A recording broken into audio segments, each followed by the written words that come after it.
Thank you for coming. As many of you know, in 2006, I moved back home from Cambridge to be my mother's companion. And over time, that relationship changed from companion to caregiver. We went through a lot together. We were, but I have to say, people say, oh, it must have been so hard. It was an honor and a pleasure. My mother, she was always so grateful for me being there, and I just felt like, well, where else would I be? Do you need me? In her last months, I could see that she was sort of fading. She was slowly drifting somewhere else. I mean, I'd say, Mom, and she'd look at me, but then she'd be somewhere else.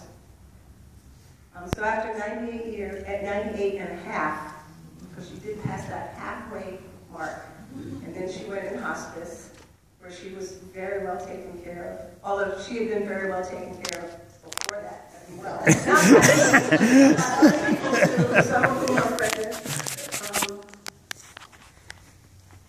But she was in hospice, and she really was very peaceful for that whole time, that week that she was there. And when my mother was so, what can I say? She let us have Thanksgiving, she let us have Christmas, she let us have my daughter's wedding, and she held on for all that when, we just never knew. I never knew when I came downstairs in the morning whether she'd open her eyes and, speak to me, which she always did. So anyway, she was in hospice, and last Monday we had a snowstorm here. The whole city was closed down. She held on. And then on Tuesday, just as I was preparing to go visit her in hospice, I got the call. After 98 and a half years, her sweet little body finally just gave out. So on the back of your program, there's a short poem that I want to read and comment on, which kind of summarizes how I'm feeling right now. The tide recedes, but leaves behind bright seashells on the sand. The sun goes down, but gentle warmth still lingers on the land. The music stops, and yet it echoes on in sweet refrains. For every joy that passes, something beautiful remains. So I think about the bright seashells in the sand. My mother had a naughty little playful side, and all who knew her know she liked to laugh, and she laughed a lot, which is probably why you hear a lot more laughter than crying at this time. She laughed especially at slightly risque jokes and in slightly inappropriate situations, like Bible study.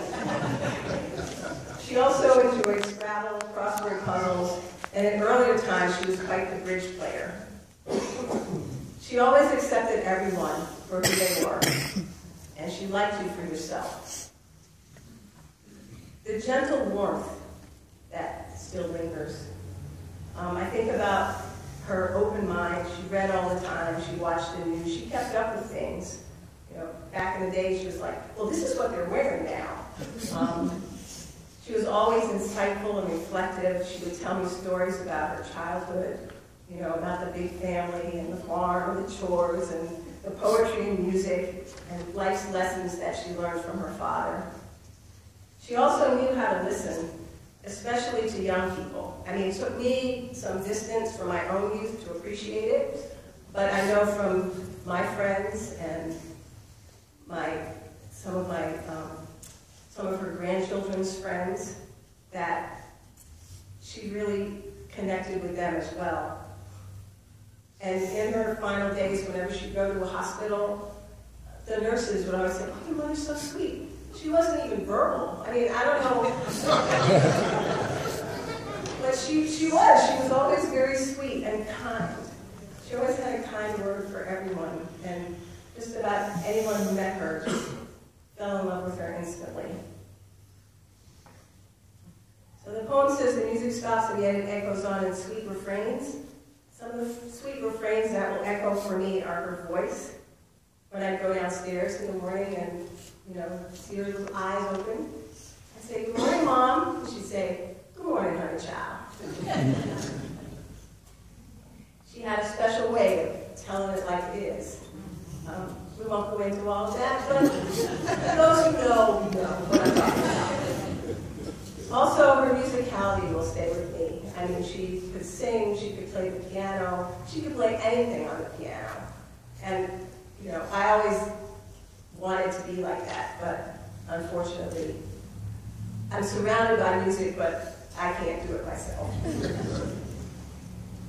And finally, for every joy that passes, something beautiful remains. That something beautiful will be kind of all the memories of her that I feel are embedded in me. I mean, her body is here, but she's still alive in me.